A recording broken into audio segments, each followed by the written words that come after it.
Welcome back to another episode of Cyrus's podcast. Today I have my good friend Chris Johnson. What's up, man? How's it going? Oh, absolutely wonderful. It's great to see you, man. Dude, I'm stoked. Thank you so much for coming down all the way from Calabasas? Calabasas, California, yes. Freaking love it. Thank you so much. Thank you. We're out here in Orange County.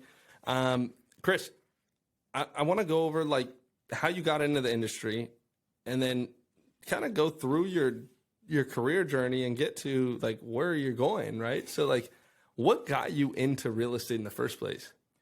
Tell you the truth, it was the 1980s. And, everyone talked about making money, using other people's money. You too can be rich like me, all the like initial infomercials, right? Yeah.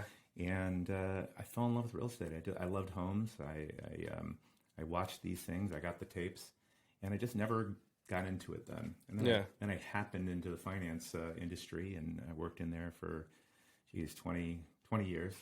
I was in operations and really organizing companies. Oh, wow. And then I finally got an opportunity. I finally decided, I just don't like this. And so I got an opportunity to get out and actually focus on some real estate. And it's all the history from there. I mean, I went through times, good and bad times. Yeah. And honestly, over the last 5, 6, 7 years, I've been really focused. Yeah. And it's paid off. So did you like have your license while you were in the finance industry, or did you get your license once you got out? Well, I got my license before I got out. Okay. So I was prepared. I believe in getting, backup. Yeah. You always look for a job when you have one, right? Yeah, exactly. So it did change my focus on my career in finance because I'm like, okay, well, maybe I can do this real estate thing. And I was happy with the change, honestly. That's awesome. And so when you got into the industry, you switched industries, obviously. When you got into real estate, did you hit any big roadblocks, or was it just like, oh, yeah, it's all working? Tons of roadblocks. Yeah. Tons of roadblocks. Focus wasn't my strong suit. Real estate's one of those jobs that, you can work 9 to 5 serving food, or you can work 9 to 5 doing real estate. I wasn't doing 9 to 5. Yeah. I wasn't focused enough, and I did okay, but I never excelled.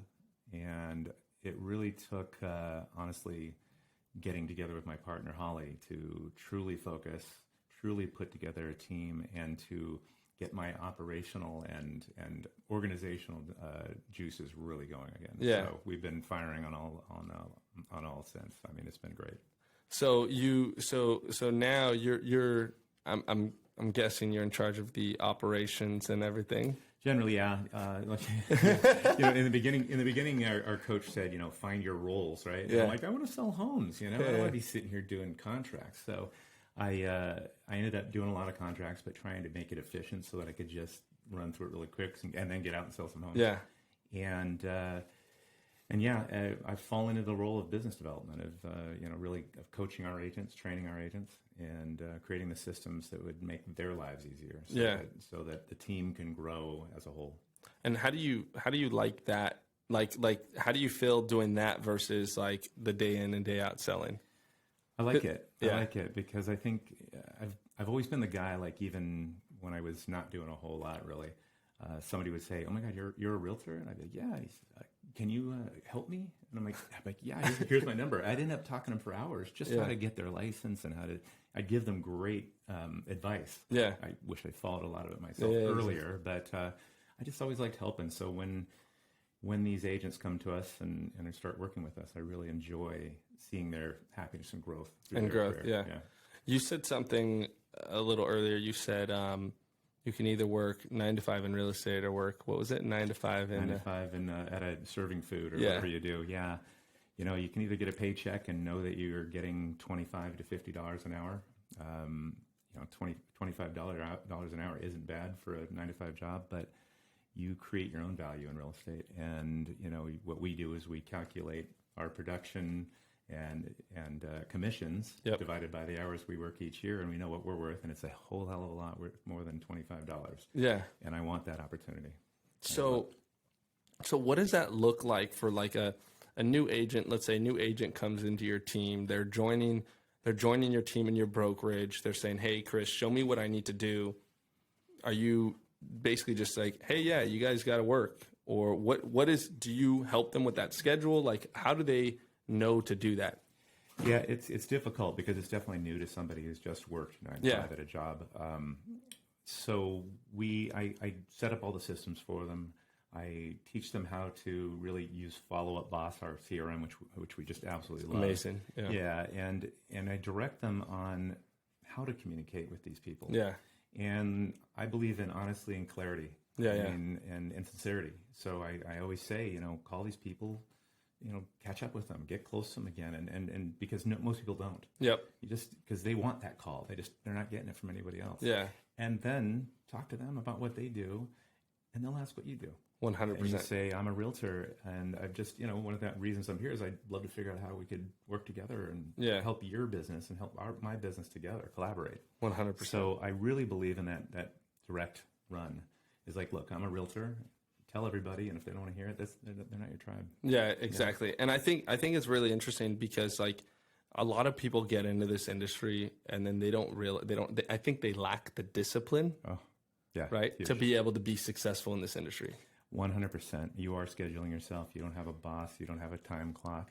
You have to time block in your own way. Like in the mornings, we make our calls, organize our emails and meetings, and then later in the day is when we try and schedule things so that we don't bother our beginning in the day, which makes us successful when all the energy is strong, right? In the morning. 100%. So yeah, time blocking is really tough as an agent. So we really try and work on that. So, and what was the big change? Because I know you said it was about 5-6 years ago when you kind of were like, all right, let's get myself into gear as far as your business goes. Mm-hmm. Like, what made you get more, what helped you get more discipline with your calendar and your schedule? Well, I just saw the benefit of what was coming together.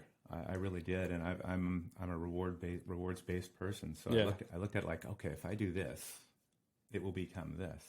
Procedure equals reward. Yeah, exactly. And so I truly just started. I still don't have, I'm not totally time blocked because it's almost impossible. But I truly went to work, and I decided I'm going to get up early and go to bed late and make this happen so that I can not work the day that I don't want to work. Yep. Because I make that vacation schedule myself, and I earn that vacation schedule by getting the job done now and efficiently, and then moving on. Yeah, you treated it as an actual career versus as a 100%. I think a lot of agents come into it thinking it's a hobby, or treating it. They think it's a career, right? Yes. But they treat it as a hobby, right? Yeah, and then they sell one family home, and they get the bills the next year to charge, and it's $3,000, $4,000, $5,000 to re-up. Yeah, I'm like, wait a second, I can't do that. Yeah. So yeah, they come and go quickly. Yeah, and so now I know you guys are building your team. Your team's growing, and it's growing pretty quickly. I absolutely love it. I'm stoked about it. When you're having and Holly had shared this with me, but you guys brought on some younger agents, right? Like, how are you training these kids that are straight out of high school, really, right? Yeah. Or maybe college or whatever, and get them to be the discipline where they need to be? Definitely a challenge. Yeah. Because I know where I was at 20. Yeah, exactly. And I was nowhere near. I mean, I look back on them and I say, look, here's where I am at my age. I wish at your age I had been where I'm at, because now where I'm at, I would be way far ahead. Yeah. But I do try and, give them motivation for whatever they're looking for. So I always really try and dive into what they want, what makes them sad, what makes them happy, and then try and reward that desire that they're looking for. Yeah. And show them that, look, you could work at McDonald's, which a 20-year-old's doing, right? Yeah. They're making $16 an hour. Or here's your goal sheet.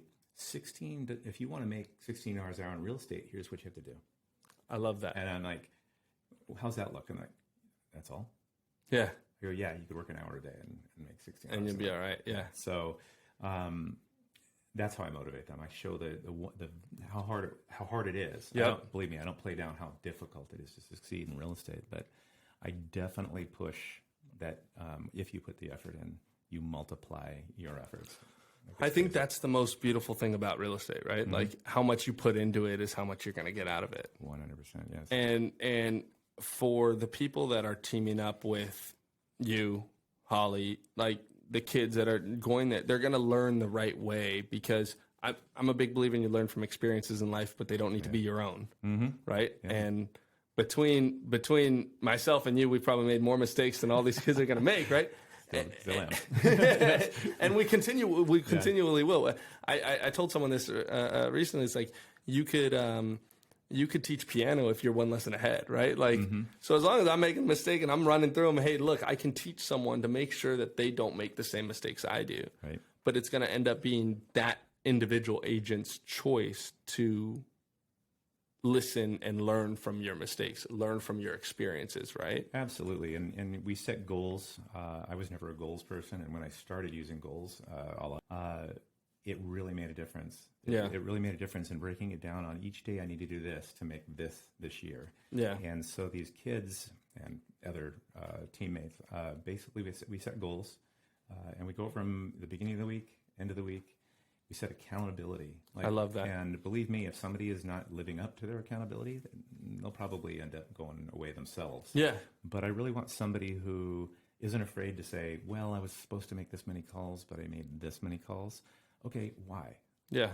How can we improve that? How can we improve your conversion by the conversations you have and how you're building the rapport with these people and things like that? So I really try and look at all the minutia of their life and what's going on and everything around. Why didn't you make this calls? Well, I had a party on Thursday, and that's like, well, where are your priorities? Right. Well, how many people did you meet at that party? Yeah. Go to the party, but meet some peeps. I love that. Yeah, that's awesome. So now you guys use FUB. You use Follow Up Boss heavily, right? So are you tracking all of their calls and things inside that system, or is that what you're using the data for? Yeah, absolutely. I'm just getting used to using that, actually, because it really is great to have that visualization, to really see the numbers and the graphs and things like that. Yeah.